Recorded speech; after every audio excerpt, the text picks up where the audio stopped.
Hello, in front of me I've got AUDI Q3. In this video I'll tell you pros and cons after 10,000, 100,000 kilometers.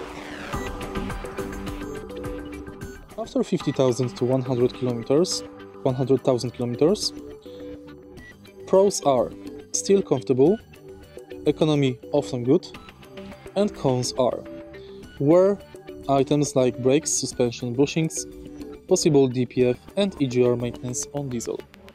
After 150,000 kilometers plus, pros are if serviced well, engine life can be good. Cons: risk of expensive items like turbo, mechatronic DSG, electronic modules starting to fail. Always base decision on service record, not mileage alone. If you find this video helpful, please like, comment and subscribe.